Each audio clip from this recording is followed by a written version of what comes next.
Welcome to Arnie's Class Podcast. I'm Arnie Aniel. I'm an HR development consultant, an international public speaker, a workshop facilitator, a coach, and an educator. Life is a great opportunity, and we all learn life lessons every day. This podcast is all about those lessons.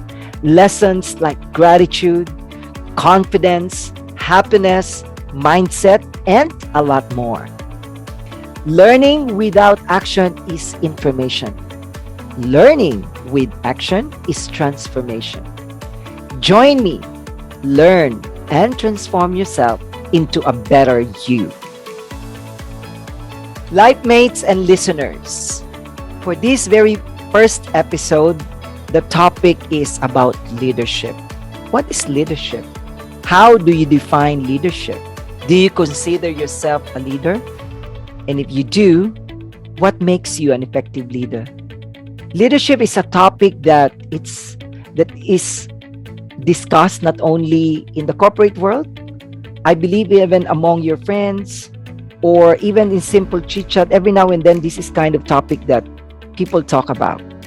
What are the characteristics or traits or qualities of great leaders, good leaders, effective leaders? Nowadays, more and more female leaders are being known for their work, for the results that they achieve as leaders. Female leaders in the government and private sectors are making news around the world. And it's exciting to see new leaders, female leaders, doing great things. What makes female leaders different from male leaders? What are the advantages? What are the disadvantages? In today's episode with my very special guest, who is a leader, an international president of Toastmasters International, I'm sure everyone is going to learn not just one, not just two, but many lessons about leadership. Be ready, prepare your pen and paper as you listen to our conversation, because I can assure each one of you that you're going to learn a lot from my very special guests. Life mates and listeners, listen and enjoy, and welcome to Arnie's Class.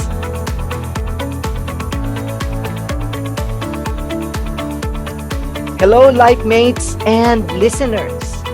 Today's episode is not just special but extraordinary. I have a very special guest who is an entrepreneur with 3 businesses, an investor, a coach, a trainer, a speaker, and most of all, the International President of Toastmasters International. Can you imagine that? That's my special guest for this episode. Without further ado, please, listeners and life mates, please welcome distinguished Toastmaster Margaret. Hello, Margaret. Hello, Arnie. It's a delight to be here with you today. It's an honor. I'm very happy, excited, and at the same time very ready for this episode. Excellent. Yes. First of all, DTM Margaret, how will you define, or how do you define leadership? That's a good question. When I went off to college, we studied, of course, leadership, and we learned all these theories about leadership. And I passed the exam with good marks, but at the end of the exam, I asked my prof, which leadership model do I use and when would I use it? And he said, well, it all depends. And so I was a little confused about, which theory should apply and when, and actually thought I came out more confused than I went into the class. But since that time, about 10, 15 years ago, I met this woman who made it really easy. She said that leadership is about looking out into your communities, your organizations, your families, and seeing what needs to be made better and being willing to put your thumbprint on that. And that had a shift for me, because prior to that, I always thought, I thought leadership was about enhancing things, making a positive difference. But I wasn't willing to raise my hand and be responsible. I was willing to help whoever was the leader. I didn't mind doing the work. I didn't really feel I needed the credit for it. But to be responsible, to leave your thumbprint, that's a different thing. That says, if things go bad with the direction that I want to take this, my shoulders are broad enough to take that, or I am that committed to that direction, I will take responsibility for it. But leadership really does come down to two things, and that's results and relationships. Wow. And yeah. Very well said. Results and relationship. And how would you define yourself as a leader? What kind of leader are you? That's a great question. It's so fascinating, because each of us has a different leadership journey. And the times we live in are all completely different as well. So I think each of us has leadership within us, and simply that you're willing to take responsibility for a project, a company, or whatever, speaks to what kind of leader you are. I like to think of myself as a collaborative leader, and a leader that cares about people. Wow, very well said. Because I know some leaders out there, I don't think they care. They care maybe more on the result, but not on the relationship part. What shifted gears for me in that regard was Toastmasters. I have to give credit to Toastmasters, because as a business person, I owned a business in the oil industry at the height of when things were exploding in the oil industry. And it really was about results. And sometimes when people weren't performing at their best, it was easy to fire, easy to hire. And the focus really was on results. It wasn't until I became a Toastmaster when you can't fire somebody. Yes, everyone. You cannot ask, like, please leave. You cannot be a Toastmaster. And you can't pay more money, to get the best. You can't pay more money. So it totally shifted the way I interact as a leader. And I feel so much better about myself as a leader, and about the accomplishments of any project that I lead or organization. I'm a more compassionate, more empathetic leader because of Toastmasters. And I would hate to think of where I'd be today had I not learned those lessons at Toastmasters. I can't agree more, because there's no remuneration involved. No. And no one resigns unless they stop being a member or attending the meeting. Fascinating. And how long have you been a Toastmasters? Since 2003. Wow. Mm-hmm. 2003. 18 years. 18 years. Now I feel like a baby. When did you join, Arnie? Not that long, but it's 2009, I think. Okay, so I've been a member 6 more years.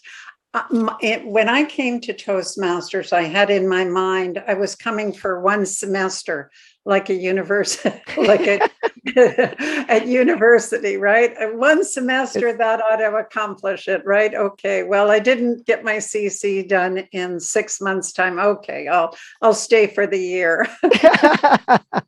Yes, I still remember when I was also like doing and completing the projects for CC, and then all the other projects that you have to do.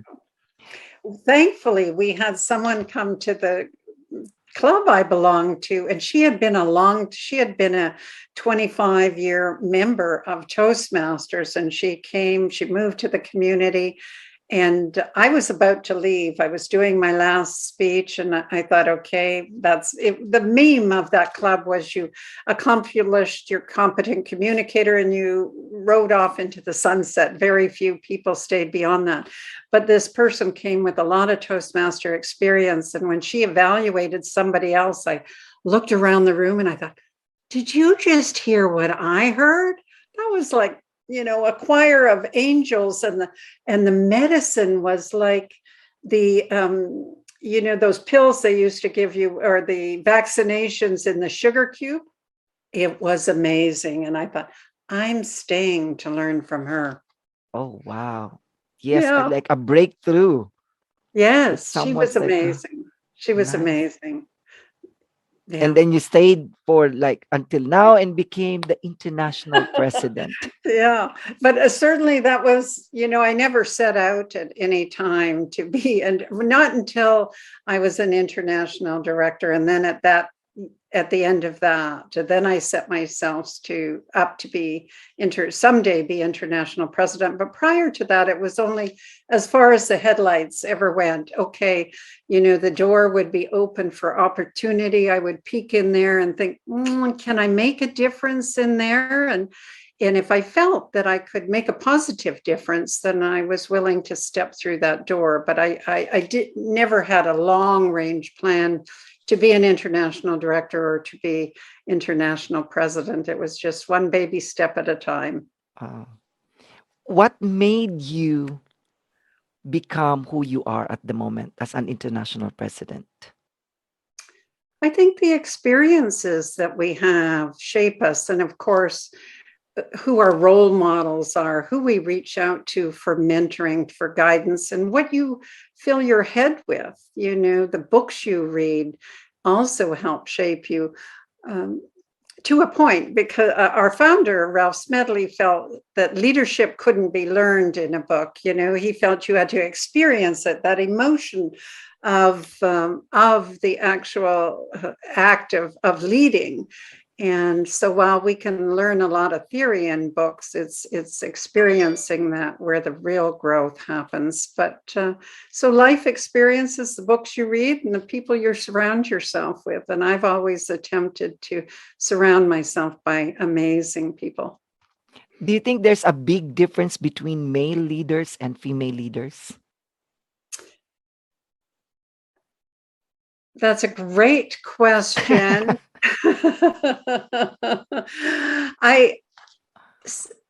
Sometimes it depends. I have met some amazing male leaders who are very open to female leadership and embrace, doesn't matter what gender you are. And then I've met some males who are a little bit closed to female leadership, resistant to it, haven't had as much experience with female leadership to recognize that, oh, okay, this is slightly different than who I am. And strong enough that they're okay with that, strong enough in their own leadership, then they can accept that. And then I've met some female leaders who attempt to lead like a male, or maybe even resistant to male leadership. So I think it's across the board. We see good leadership in all forms, don't we? Yes, of course. Mm-hmm. But what do you think? Yes, I'm sorry. Yeah, I would say, men are quicker to come to a decision of where they're going, quicker to come to that vision, and then more focused on the vision. So that's my interpretation of the men that I have been around. Women are more collaborative about how we get to the vision, and more about the bonding, more about the team, bringing the team together and all arriving there at the same place. That's how I would describe the distinction between the two. That was supposed to be my question, actually. Of course, no, DTM Margaret very well said, you already answered. Because I was about to ask, what do you think are the distinctive qualities of male leaders compared to female leaders? And you answered it very well. Yes, I believe women or female leaders are more collaborative if we compare them to male leaders, to their counterpart. Yeah.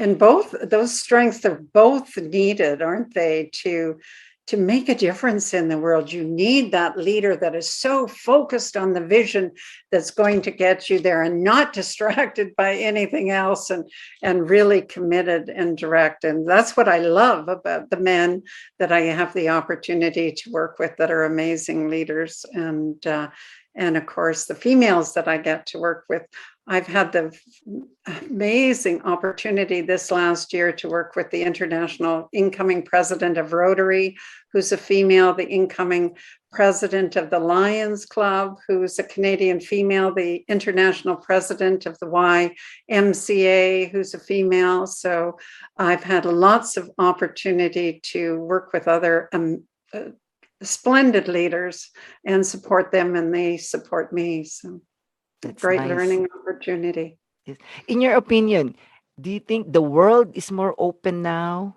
or ready for female leaders? Because more and more female leaders, like presidents, prime ministers, and big Yes, organizations like Toastmasters. yes, absolutely. I think so. We were very lucky. Next year, Rotary will be getting their very first female president. We had our first female president, I believe, in 1984, and in Toastmasters in 1998, we had more females on the board than males. There was 23 members of the board, and I believe there were 13 at the time that were female and 10, something like that. We currently, Toastmasters International current board is 11 females and 8 males. So what other organizations have really struggled to get that diversity on their board, we've been doing it in Toastmasters for over 20 years. So we're very fortunate that way that Toastmasters embrace, and that's probably because it starts at the very grassroots level in the club. You know, clubs are open to that 7-member executive, that they're male and females, and we just continue to grow and evolve together. And that gender isn't really a factor in that growth. We just create the space where each individual is allowed to grow in their authenticity of who they are. Yes, totally agree with that because I've been a Toastmaster for, I think it's my 12th year. And I can see totally what you just said. And in your post, I believe you started in your office in August? Yes. In August. Yes. What are you bringing to the table, to Toastmasters? Well, I am bringing, I think, a greater sense of community right now. We've had to, and that has been forced on us, but that's also what women are known for, is that bonding and bringing that sense of community. So we're talking about that, about the connection and about community and doing things together. And in each and every club is providing that space of that quality club, and being caring about the members that you have. We're leveling up mentoring in Toastmasters overall. We put a new focus on that with Pathways Learning Experience, and certainly mentoring has been always our pillars of strength.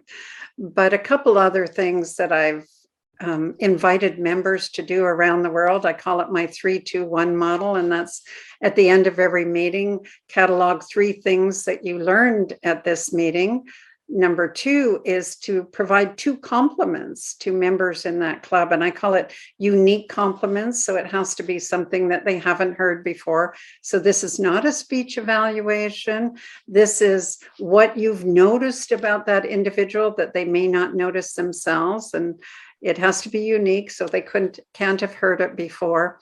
And then 1 is to express gratitude to someone in that meeting who made it possible for you to grow and learn today. So I think that 3-2-1 also is bringing that forward, those things that we need to do in order to bring that sense of community and commitment to each other. When people come to Toastmasters, often there's this great fear of public speaking.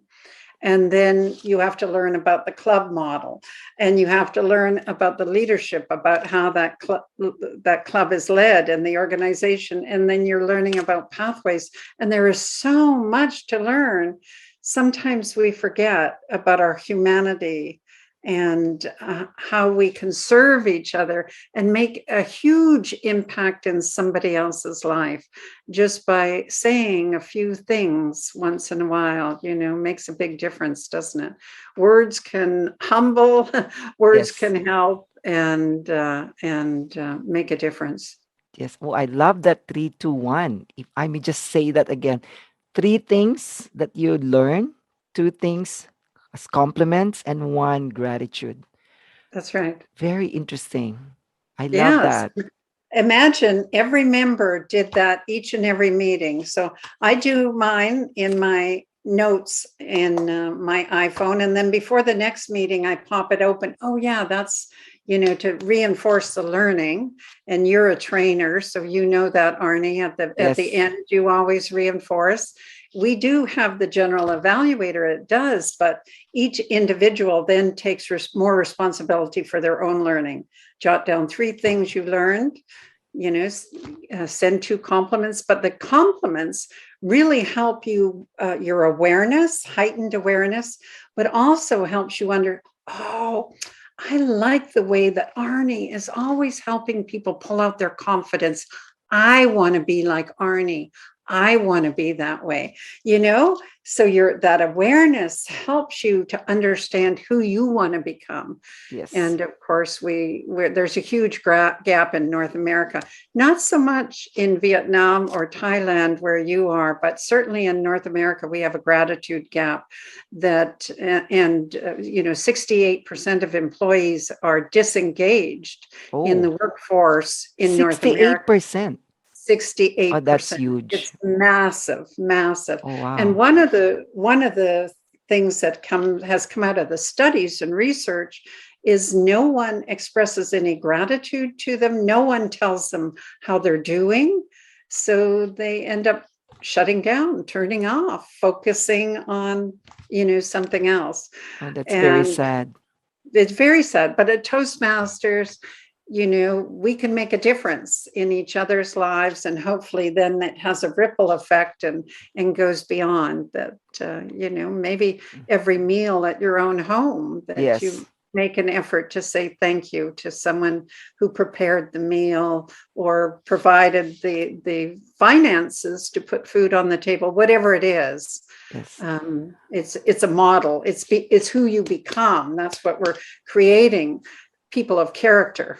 That's right. That's why I have my gratitude journal. I've been doing it for, I think, 5 years now, and I encourage a lot of people to write down at least 3 things that you are thankful for on a daily basis. Yes. DTM Margaret, you just started your office, but my question is actually the last day next year of your term as the international president. After your term, on your last day, what would you like the people to remember you by as the international president?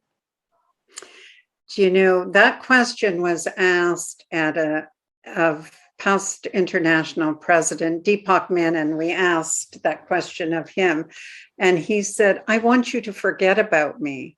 It's about you. I hope you never think about me again, because it is all about you, that you have grown this year, that you have made a difference." And he said, I just want to have been the catalyst, but I don't want you to remember me for that. He said, and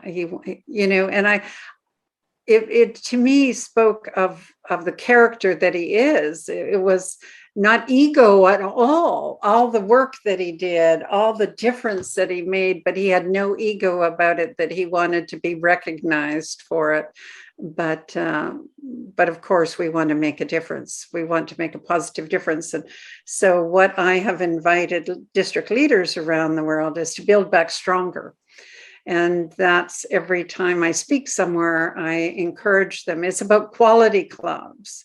And right now we're at a pivotal point in our history. Never has it been a greater opportunity to invite members into your club, because geography is no longer a limiting factor. Yes. And so now it's the time to up-level the clubs. I'd like to see membership in clubs between 28 and 32. I think that's the sweet spot of clubs, and, professional agendas, variety in the meetings, recognizing member achievement, fun and support of all those elements that are of a quality club. And so if at the end of the year quality has risen and we have expanded in some way, more clubs, more members, I will be overjoyed with excitement, but I don't want the credit. I want the credit to go to the district leaders and the club leaders. They are the ones that do the work. Wow. Wow. As I said, you just started and I'm already asked you about your last day as the international president.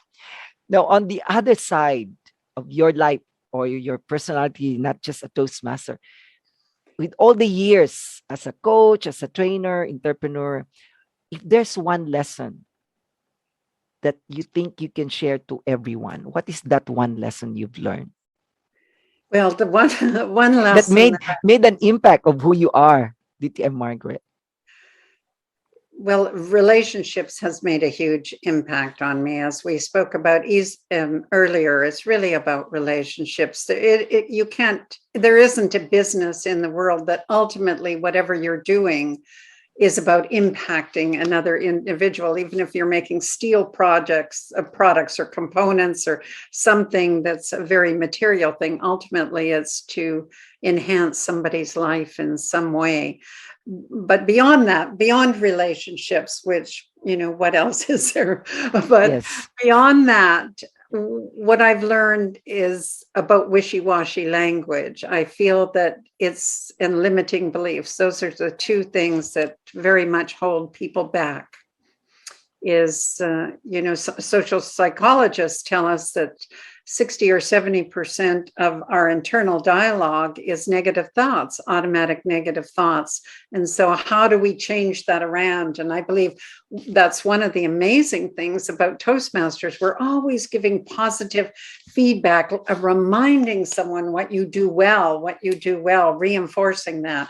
And so hopefully we distill those negative voices in their head, and instead, I can do that. I can do that. I have the ability to do that. But wishy-washy language is sort of that second piece about somebody may say, I'm going to write a book, and another person may say, I'm going to write a book about confidence, and I'll complete it by June 30th, and the audience is for this. And that's sometimes what happens is we get trapped into wishy-washy language and it doesn't move us forward.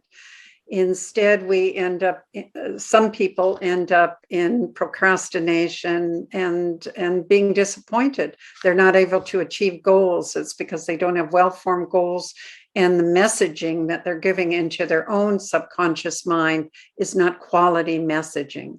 Yeah, and if I can add to that, in Toastmasters, we have this very friendly and supportive environment, which is very important because just like what you said, if someone says, I'm going to write a book, and then the people around, who are you to write a book? So that those comments and feedback that you get outside, not only your internal thoughts, but because you don't have that supportive environment, I think it's also one factor that why people, they don't really achieve what they are supposed to achieve. Mm-hmm. You've been talking about relationships and collaborative leadership. How do you nurture relationships in and outside of Toastmasters? That's a good question. Just this last week, I was thinking about the metaphor, and I haven't quite got there yet, Arnie. So okay. But the jar where they put the big rocks in, and then they put the pebbles, and then they put the sand, and they talk about those things in your life. Well, there's a big things that leaders have to do, which is about the vision and inspiring everyone to, and, having the courage and the delegation and all those other aspects of leadership. So those are the big kind of rocks, but those little pebbles, those little stones, those are the individual relationships. And so Toastmasters is an organization of over 300,000 members. I can't reach out to 300,000 members and speak one-on-one like you and I are here, Arnie. But every day I can reach out to one or two people and make a difference to them. Or at the end of the week, I can make 5 or 10 calls to people. So it's those little the one-on-ones. So the big rocks you have to have, but if you don't do the little pieces as well. And for leaders, if you're leading a manufacturing company, if you're not out on the plant floor walking and speaking with those that are on the front lines, if you're not doing that, I'm afraid you're not going to be very successful in your leadership. You need to reach out, understand the people, be open to listening that we learn so well in Toastmasters, and then be willing to take what you hear and use it to serve everyone. Nice. Yes, of course. And relationship, and at the same time, leadership. That's what we've been talking. But I want to know what decision you've made in the past that made an impact in your life, both in the relationships and leadership. Okay. When I was, this is a Toastmaster one, when I was district governor, there wasn't all the, I didn't have all the resources that I wanted, limited resources, because there's only so many people that are willing to step up to leadership and have the time and capacity in their life at that particular year. And so and I had raised my hand and said I was willing to do it. However, I was at an event one day and I was checking up on everything, making sure this was done, making sure this was, and, talking to this person. And there were people all around me that were laughing and having a good time. And I thought, I'm not having a good time. They're having a good time, but I wasn't having a good time. Here I was in the job that I wanted, and here I am, and I'm not enjoying it. I realized that it was up to me to see the magic. And so I've used that acronym, MAGIC, moments of awe and grace I see. So that moment when I watch someone else, that, two of them laughing, that's a moment for me to stop and thought, oh, because I've done some part of this event or some part of that, look at the joy that they're having. And I have to find joy in that. And happiness and that joy can be fleeting. But every day I look for that joy, and I walk or ride my bike and I look for the flower that's grown since the day before, the sound of the bird, or now the red leaves that are falling on the ground, how magical they are. And so that's what I learned, because I was so overwhelmed at that particular time with work and everything, and I was unhappy, and I realized I'm the one to blame. It's not anyone else around me's responsibility to make me happy. That's right. It's my responsibility. But I guess I came through that too I was married for a long period of time. I married young. I married when I was 21 years old and eventually had a divorce. But since that time, that was a long time ago, I realized that my expectation of my partner, my husband at that time, I expected him to be all things. I see. All things. And so nobody can be all things to you. That confident, that friend, that, all in one. Yeah. So, and so that was the lesson, not to look for everything in one thing, is to realize this brings me joy, this brings me meaning, this brings me connection with my family, this, and not to try and expect people or organizations or careers to deliver all things to you. Instead, find those moments of joy and find what it is that's calling to you from this element or this element, and really understand that. I love that. I especially that magic that you shared. Oh, yes.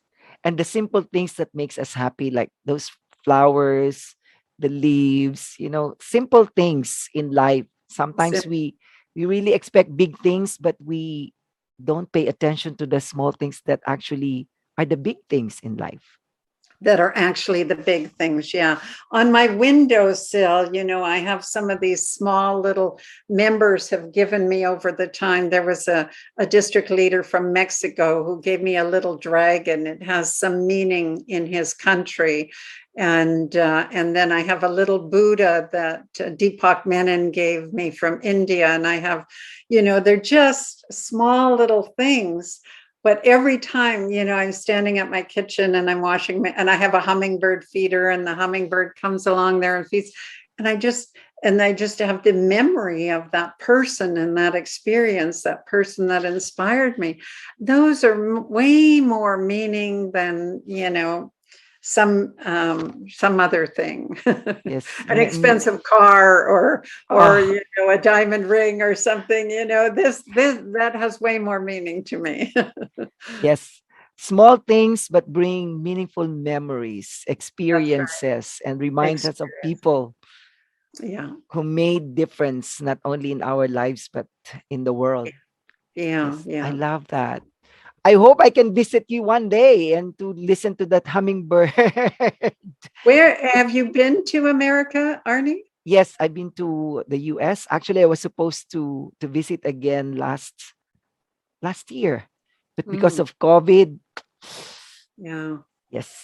And I How are the hope people in Thailand now? Are you all vaccinated? What is the situation? most people are vaccinated, but at the same time, others are still waiting, especially if you're a foreigner, still waiting, but getting better. The cases are not as bad as like a month ago, and Mm, the quarantine time is now less. It's now 7 days okay. instead of 14 days. And I hope that this will continue and then everyone gets better. And it's because Yes. unemployment and the impact of Yes. COVID to everyone, Yeah. especially in the hotel industry, Yes. Yes. really It's the bad. tourism industry has been particularly hard hit, and Yes, that's been so unfortunate. Yeah. yes. And thank you so much for asking that because that's my next question. Mhm. What's COVID, yeah, the pandemic has changed even Toastmasters. Like before, we're delivering speeches, doing the evaluation, and networking face to face. And now it's in this small box. yeah. And they said it's more challenging. How can you encourage more people? Because I believe it's not only in Thailand. I think some of the clubs out there are also suffering to get more members because some members are not really comfortable to speak in the small box and they said it's not the same.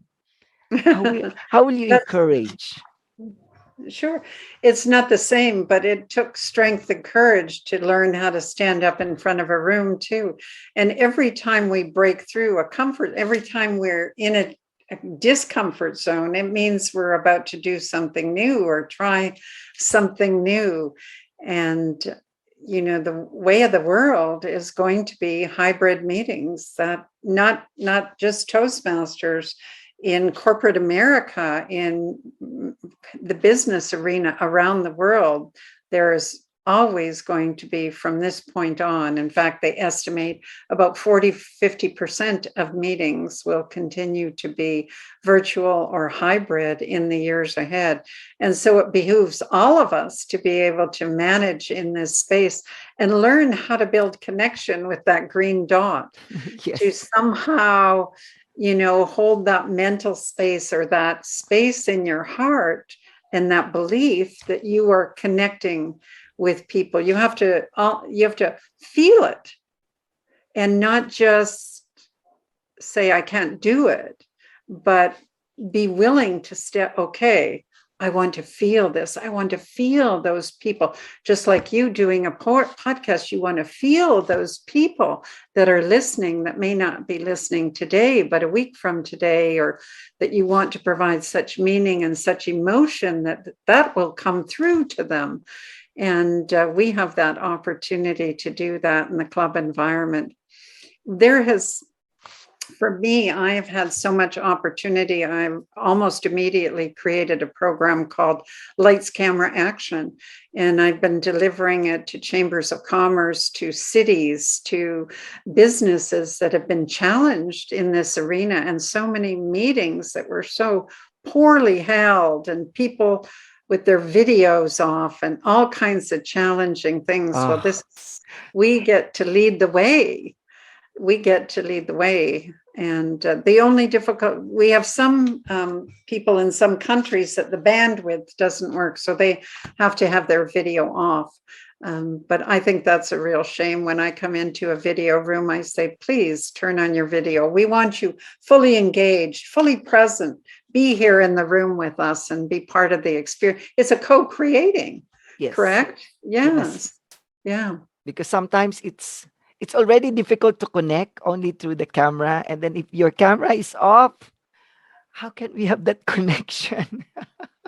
And, then it says to me, you might be answering email, you might be cooking supper, you might be, I want you fully present. And then we can have a richer conversation. We can get below, what's riding on the surface and really start to understand each other as individuals. Totally agree. I've been into some meetings. I also encourage them that please, for as long as you're not naked, turn on the camera. Well, that's great. That would start with some humor. That's your signature, isn't it, Arnie? People tell me like that because I always tell them, please turn on the cameras for as long as you're not naked. And please, I want to see you. I know you're in your underwear with your blazer, but that's totally fine. We can enjoy each other for as long as don't show it to me.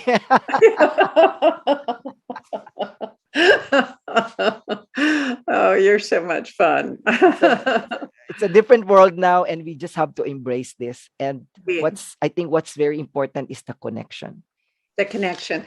And there's two other things. I feel that because I've invited people in my home, when I first started, because I coached some CEOs and executives, and I told them, don't use a virtual background, invite people into your homes, be comfortable with that. And so they did that. And then later on, I said, virtual backgrounds are almost like different kinds of jewelry or shoes. We used to show our character with, jewelry or shoes. But, if you want to use your virtual background to show a bit of character. But I remember one of the very first speeches I did in Zoom, and I shared about being in quarantine and my grandsons coming while I was in quarantine. It was my birthday, and they were singing outside my door, happy birthday. And I went up to the window and, was smiling. There were 3 grandsons, and one of them was 7, and he kept hiding behind his mom. And finally, I made eye contact with him, and he was sheer fear, terror. Grandma wasn't safe. We couldn't go inside her house. And so after they left, I just fell on the floor in a heap, realizing his life is going to be so very much different, and that he was fearful for me just struck an arrow through my heart. But I told that story in my Toastmasters meeting, and it was, March of 2020. We were all and the whole group, we all cried. We had a group cry. In fact, the chair couldn't continue on leading the meeting. I had to for a wee bit, because we allowed each other, we allowed ourselves that pain, and we expressed that pain. And so in some ways, we're not building connection, physical touching, and on the other hand, I think the meetings that I have been in, people have been willing to be real about their fears, their hurts, what's challenged them, and fewer masks. And so I think there's a rich quality in that, if you're willing to open up to that. Yes. Oh, that's a beautiful story. Yes. We are in a very challenging situation, and it's really important that we keep that kind of connection, especially with our families, our friends, and just to all the people out there, that they're not alone. We are all together in this, and it's going to be better. We're almost done, DTM Margaret, but I still have three questions for you. Okay. One is, how do you tap on people's leadership or potentials to be leaders? Because I believe, for me, in my opinion personally, I always measure leadership with the ability to actually produce more leaders. Yeah. So one of the things that I do, and I guess it's become inherent in me, so I don't do that deep thinking about it. I don't think deliberately about it. It just happens now. But at one time, of course, I had to do it on a conscious level. When you and I were talking before the show, I asked you, what's your big dream? What is your big dream? And so as a leader, my responsibility to you is to help you get there in some way. And I always close my emails with, in support of your success. And that's the way I led as a district leader as well. I never asked anyone, would you be area director? Would you be division director? Would you be this? I would reach out to someone and say, tell me what your hopes and dreams are. Tell me what you want. Where are you going? And that's my responsibility as a leader, or someone that our life paths have crossed. It's my responsibility to help you in some way to get there. Wow. And I Yeah. hope, and I'm sure, not hope, but I'm sure you can help a lot of people to become leaders in Toastmasters. Yes, we have the foundation for it. We have the model for it. It's the right model at the right time, I think. Yes, yes. Mhm. And what advice can you give, if there's one, two, or three advice that you can give to those people, whether they are Toastmasters or non-Toastmasters, on how to become leaders? Um, be willing to test yourself. Don't be afraid. Whatever it is you want to make a difference in life, think about that, and however you want to, then it's not a giant leap to that spot. There's baby steps to get there, and you have to grow to get there. So be willing to make those baby steps, to learn the basics of good communication, learn the basics of good leadership, about time management, about delegation, about supporting people, developing people, all those things to get you to your big bodacious goal. But sometimes those baby steps don't look too romantic. Yeah, they're not sexy. They're not sexy. They're not sexy. But if you want a sexy future or a compelling future, be willing to do the hard work and test yourself. I'm willing to see if I can do this. I'm willing to see if I can make this happen. And set your goals up high, because it's the person you become when you set high goals. If you only set a 6-inch bar, and it's easy to walk over, you haven't pushed yourself. So set high bars for yourself, and you will be rewarded every step of the way, because your potential is continually out in front of you. And so when you've raised the bar, you've expanded your potential and what you're capable of doing in the future. Yes. I thought I'm going to ask the last question, but I remember another question.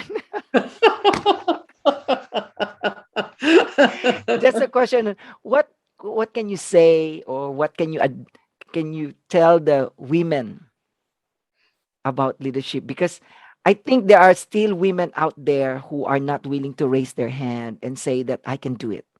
I'm a Mhm, leader and I mhm. can make a difference. I think there are still a lot of women out there. And Yeah. how can you lift their spirits and really encourage them that, yes, you have the potential and you can be one? hmm I worked with women running for political office for a long period of time, and we did lots of research studies with the Department of Transportation and other.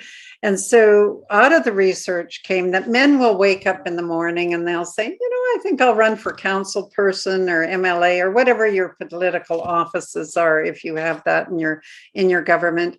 But women want to hear other women or other men say, you can do it. You can do it. Arnie, you would make a great district leader.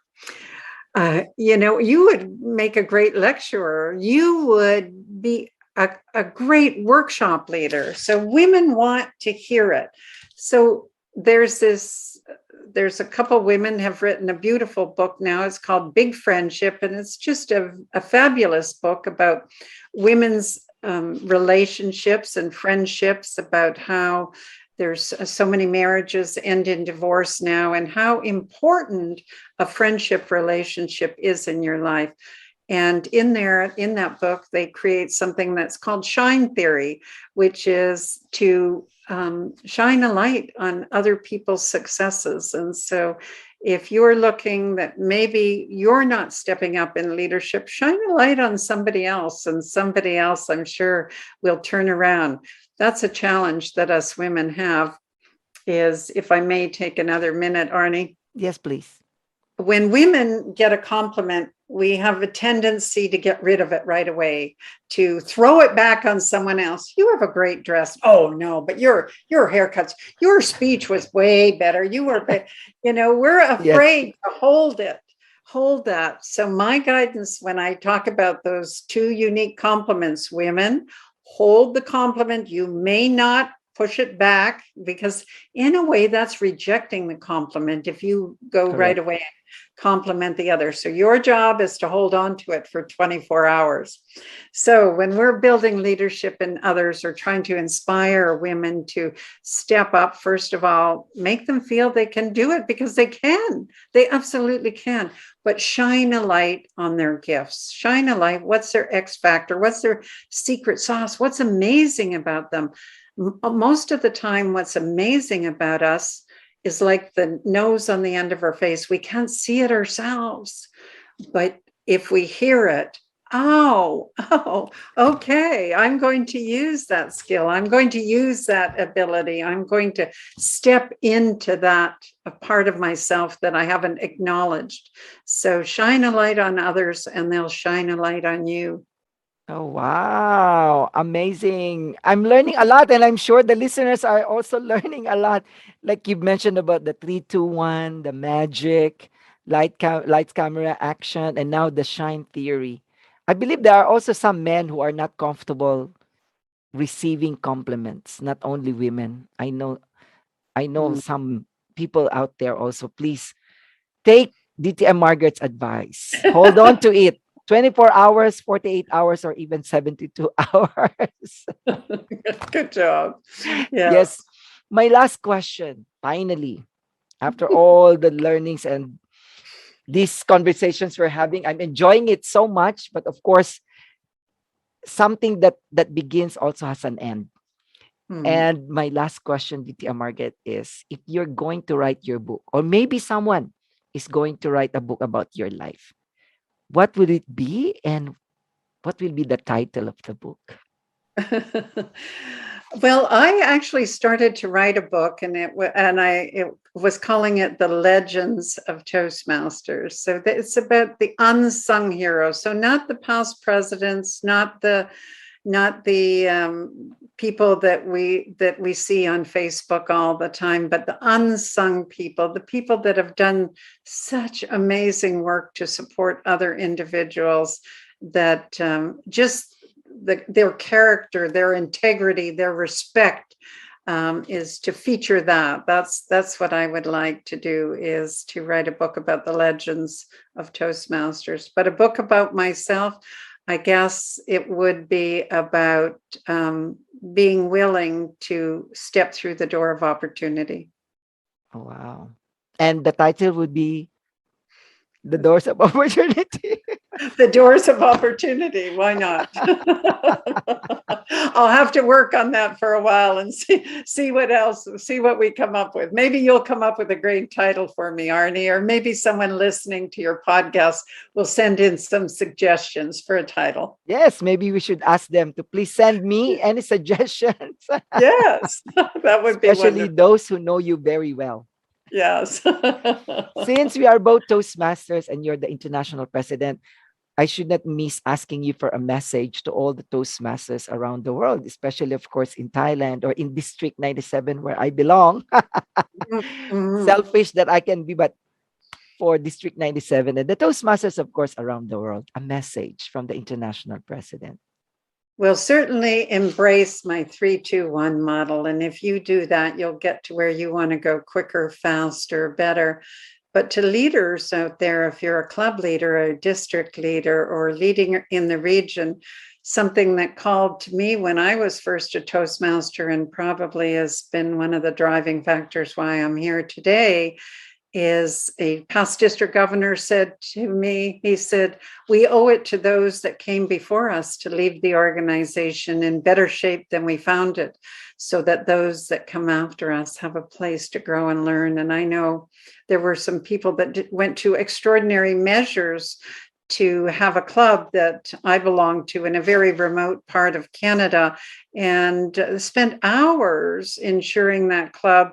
This was before I joined the club. And had they not done that, I wouldn't have had a place to grow and learn. And my life wouldn't have been changed. The trajectory of my life would be very much different than it is today. And the opportunities that I have wouldn't have opened up. So make a difference in other people's lives and you will be rewarded the rest of your life. Wow, amazing. Awesome. I don't know how else I can describe that message. And I'm sure everyone will learn a lot from this episode once this is out because I myself, I've learned a lot from our conversation, distinguished Toastmaster Margaret. And it's a pleasure, an honor, and I don't know Pleasure. what else to say. It's Thank you. I yes, feel blessed to have this time with you. I hope you'll send me the link and I will share it with those I'm in contact with. I will do. I will do. And thank you so much from the bottom of my heart. Thank you so much. It's a blessing to have you in my podcast. And as a matter of fact, this is going to be my pilot episode for Okay. my podcasts, an international Okay. president in my podcast. Thank you so Wonderful. much. And of course, Toastmasters International, all the members, all the leaders are very happy to have you as our president. And we Oh, wish you thank you. all the best, all the support, and all the success that you deserve. Oh, thank you so much. And Thank much you very success much. and much love to you as well, Arnie. Yes, sending love and prayers. And thank you so much to all the listeners, life mates. Another wonderful episode. And if you learn and you like this episode, please like, share to your friends and families because life's lessons continue every day. Each day we learn something. And I'm sure in this episode, we learn massive lessons about leadership and shine every day. Thank you so much. Thank you.